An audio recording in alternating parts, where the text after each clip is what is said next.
Welcome back again to Slovenia.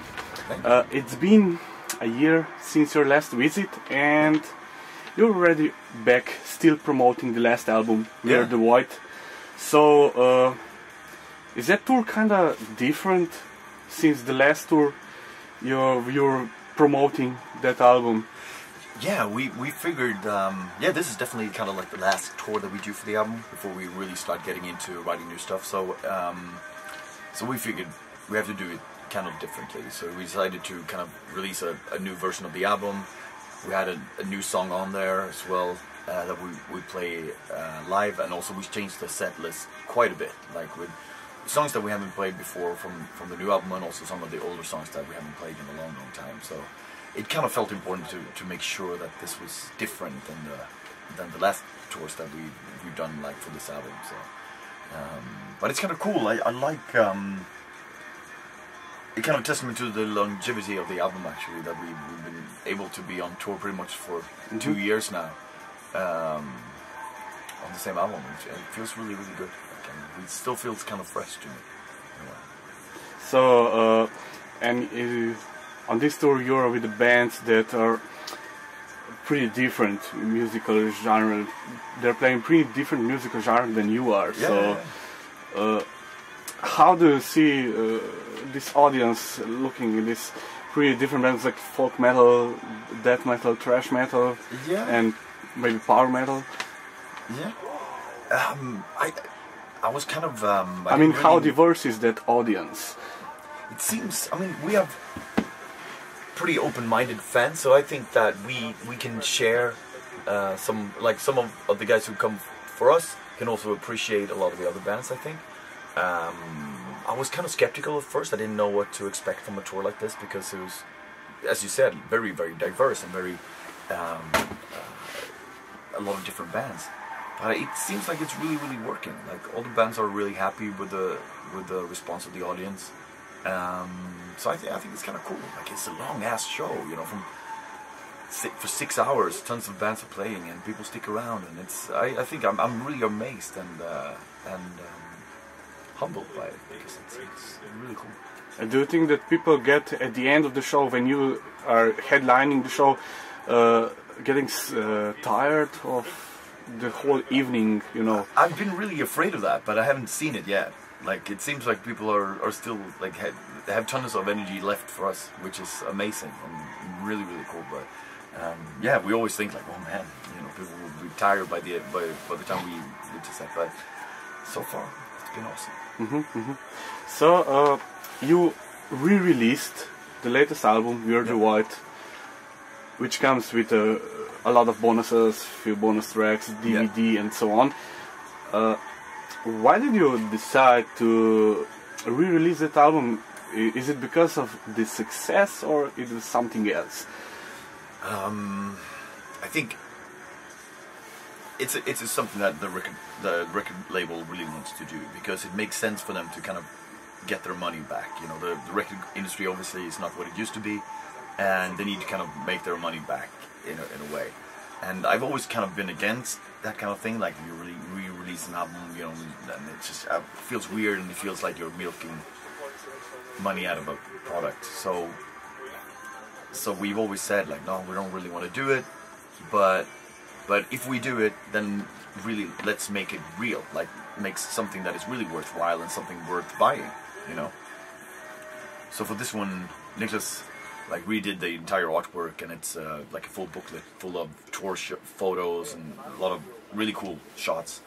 And the DVD is kind of cool with all the promo videos and live stuff, and all the extra songs that are available on the different editions of the album. And it's kind of like a necessity to do things like that. So I think we would prefer not to release it, but since we kind of have to, because of the way that the music industry works right now, we decided to make it as cool and kind of attractive as possible, And it's kind of fun to have something special to sell every night, and also have something kind of to accompany the tour kind of thing.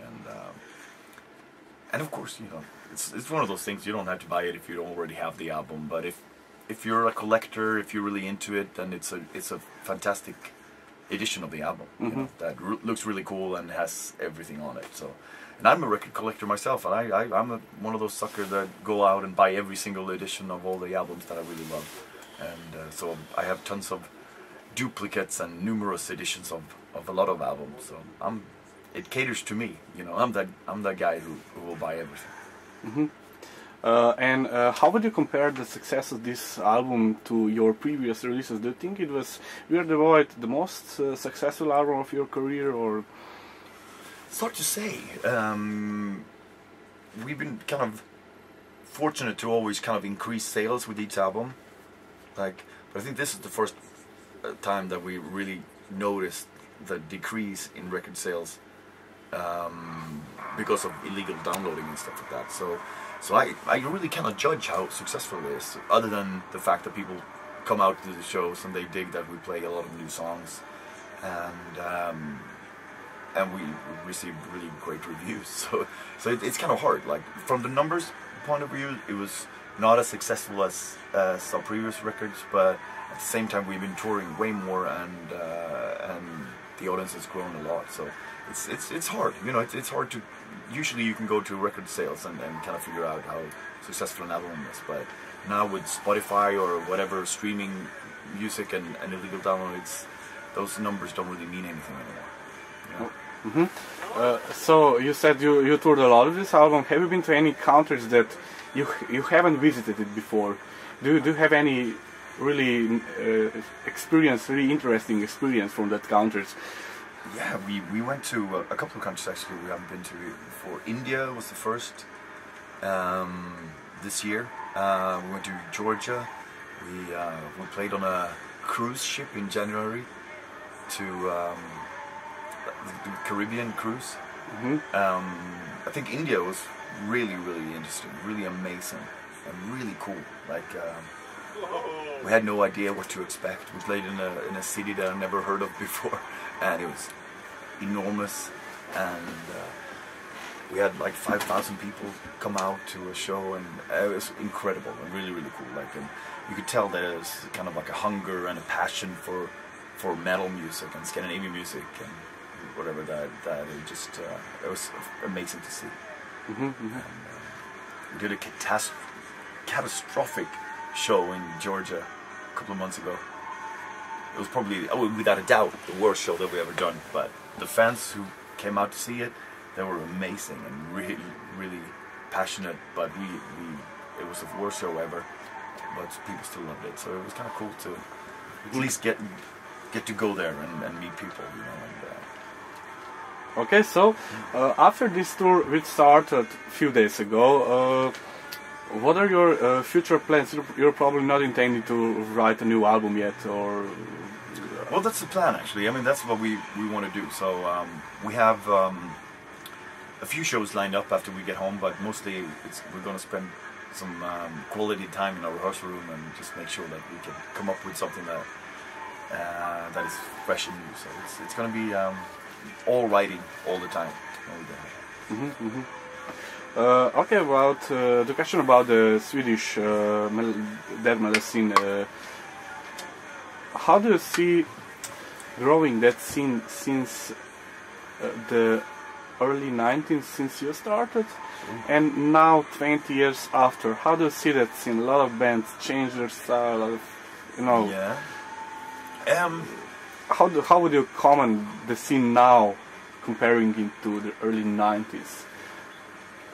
I mean, so much has changed since those days. I mean, back then it was kind of like totally underground. It was kind of like a secret society of people and musicians who hung out and traded cassettes and demo tapes and stuff like that. And tape trading, yeah. Yeah, and tape trading, yeah, and fanzines, all that stuff.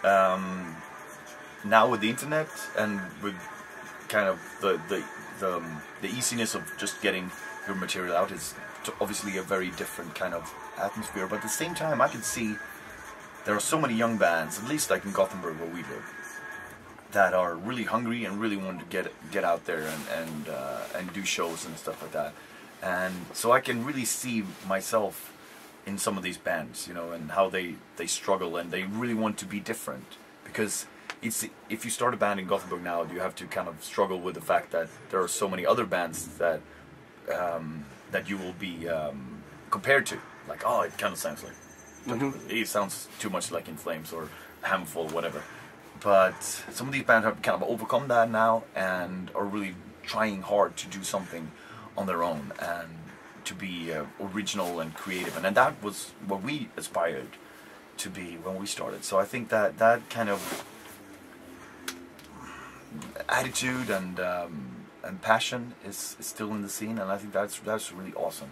And there are a couple of cool clubs where unsigned and new bands can play. So the scene is definitely growing because of that. Because back when we started, we didn't have that luxury. There were a couple of clubs, and you know that was it. But now all bands can have the possibility of reaching an audience, you know.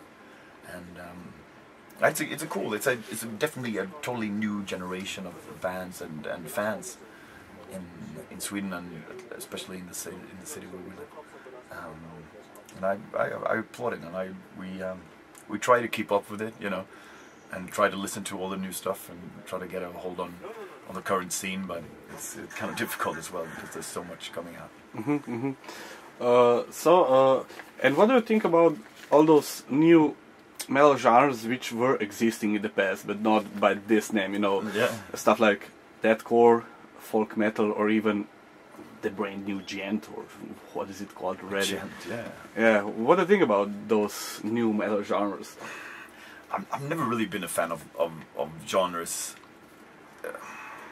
It's weird to kind of pin a name to something, you know.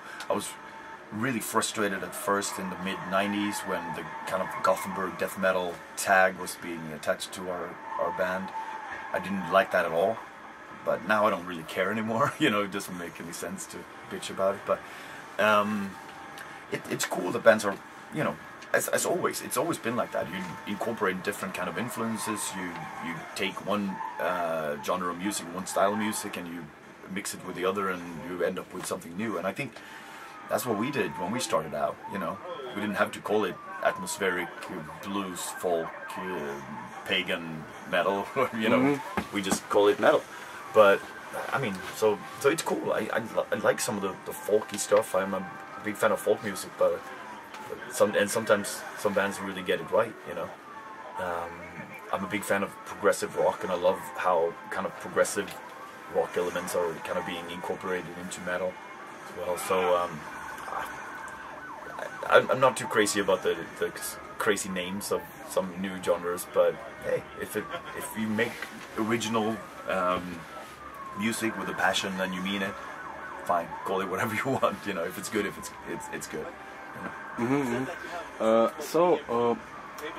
How important is music experimenting with all these new styles, with incorporating new style in your music? Do you think that experience is important because you don't repeat yourself? Yeah. On the other hand, you kind of get different, and people are complaining that, come on, that's not that anymore, you know? Yeah. Yeah, it's always not the same. It's always a fine line between kind of totally reinventing yourself and kind of sticking true to what's the core of the music that you do. And I think in our case, we always have really grand and crazy ideas at the first kind of the beginning of a writing session before an album. And originally an idea could be very off and a different melody that we could never use. But once we kind of attach our filters and our sensibility to it, there's a certain kind of unspoken, not a rule, but an unspoken kind of agreement between us that, you know, this kind of melody is good, this kind of rhythm is good, this kind of stuff is good. And so no matter what we bring into a rehearsal room, whatever comes out is still going to be Tranquillity sounding, you know what I mean? So I think for us it's gotten to that point where we constantly have to kind of remind ourselves to be a little bit different, or go beyond, like outside of our comfort zone, just to make sure that it becomes different, because it's kind of easy to just keep doing the same thing over and over again, and it's you know it's safe, you know people will appreciate it, but it doesn't challenge you, and it will make you kind of stagnate and get stuck in an uncomfortable place. So we don't, you know, it's a constant struggle, but that's art and that's creativity. I think you have to kind of reach for new goals and reach for kind of different sounds and songs, you know, in order to evolve, you know. Otherwise, there's no point to it. Okay. Okay. A little bit different questions, totally different topic. I know you were talking in the past about media manipulation, especially with the album Damage Done and so on. Yeah.